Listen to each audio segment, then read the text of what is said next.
we're developing a society because of all of these different toxins known to affect brain function. We're seeing a society that not only has a lot more people of lower IQ, but a lot fewer people of higher IQ. In other words, a dumbing down, a chemical dumbing down of society. So everyone's sort of mediocre. That leaves them dependent on government because they can't excel. We have these people of lower IQ who are totally dependent. Then we have this mass of people who are going to believe anything they're told because they can't really think clearly. And very few people of very high IQ who have good cognitive function who can figure this all out. And that's what they want. So, you can kind of piece it together as to why they are so insistent in spending so many hundreds of millions of dollars of propaganda money to dumb down society. The secret organizations of the world power elite are no longer secret. They have planned and are now leading us into a one-world communist government.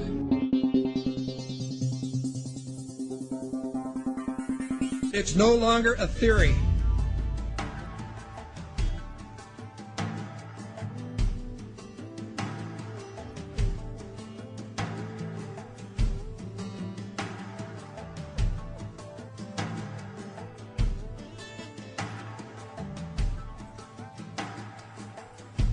The German philosopher Johann von Goethe once said, "There are none more hopelessly enslaved than those who falsely believe that they are free."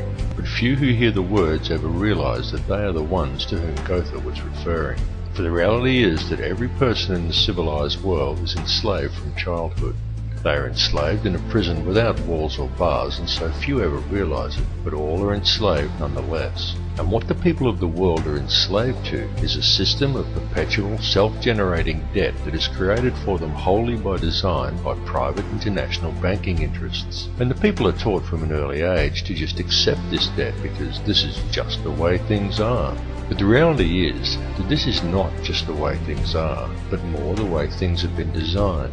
And all one has to do is to glance around them at the state of the world today to realize that though this is the way things currently are, it is most definitely not the way things should be. The most powerful and useful tool a person can ever gain in their life is knowledge. For with knowledge comes wisdom and a deeper understanding. And real truth can be exhilarating because real truth will set you free. Now whether you believe in the Illuminati or not, whether you take the time to listen to so-called conspiracy theories or not, there are some things that should be clearly understood by all. These are not conspiracy theories by any stretch of the imagination. They are well documented, quite traceable, and very provable facts. And these facts are as follows. There is one ruling bloodline that exists on this earth. This ruling bloodline is very old. It is the same bloodline that has always ruled the earth ever since the days of ancient Egypt, and it is very pervasive.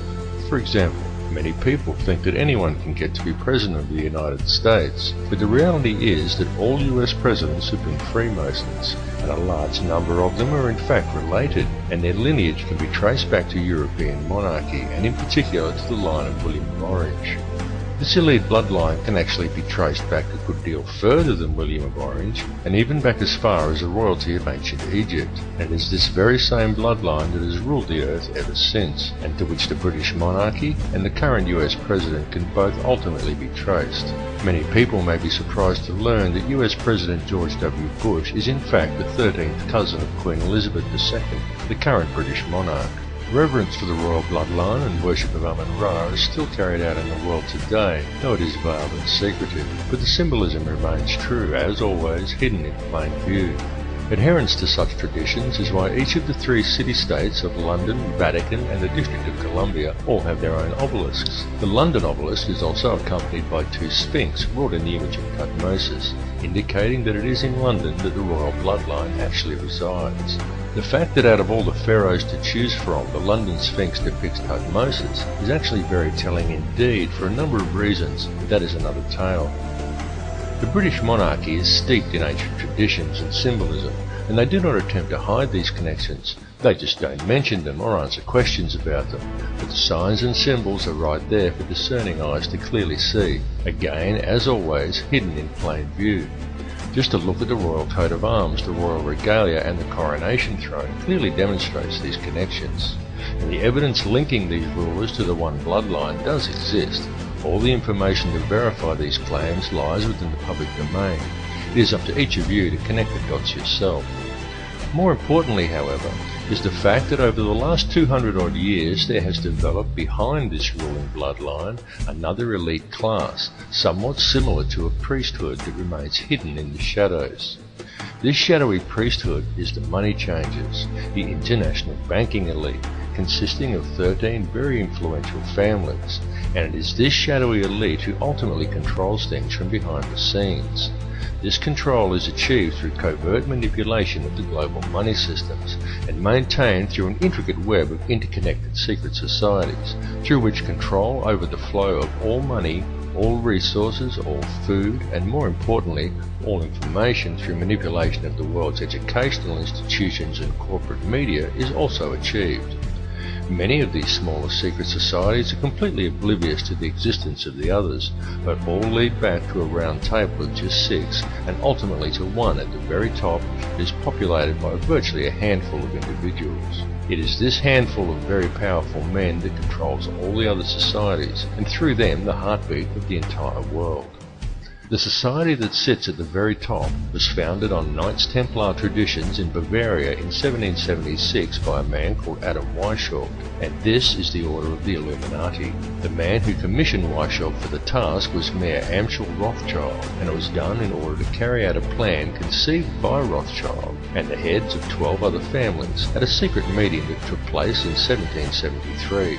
These families included the Warburgs, the Schiffs, and the Oppenheimers. The Illuminati has since become the most powerful society in the world, and in the last 230 years it has been instrumental in helping the Rothschild family accumulate over 1/2 of the world's total wealth, at the cost of quite literally millions of innocent lives. The hoarded wealth of this one family alone could comfortably feed, clothe, and house every man, every woman, and every child on Earth. And this is just one of the 13 Illuminati families. The goal of the Illuminati has always been a simple one, and that is to achieve, by whatever means possible, total ownership and control over no less than every resource, every government, every rock, every drop of water, every blade of grass, and every living creature, both human and non-human, in the entire world. And since its inception, for over 230 years, the Order of the Illuminati has been tirelessly, relentlessly, and unfalteringly steering its members towards the achievement of that one ultimate goal. Through secrecy, they have so far been extremely successful in their endeavours. In fact, so much so that we are right now living in the time when they intend to see this long-spanned work come to fruition. The situation we are witnessing in the world right now is in fact the final endgame of the Illuminati. This is their big grab for ultimate power and mass depopulation. Some people claim that the Illuminati is a myth, and what is really to blame are organisations such as Zionism, but I assure you that this is not the case. It goes far deeper than Zionism, and such people have simply limited the scope of their vision. They have locked onto an answer that supports their beliefs and have refused to delve any deeper. They are not seeing the bigger picture.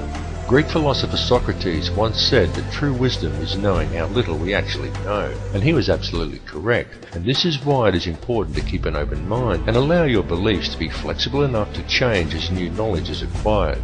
And it is important to listen to all the information and not to just that which reinforces your beliefs, because this conspiracy goes very deep, and Zionism and the Jewish influence over the money system is merely one layer of it. It goes still deeper even than the Illuminati.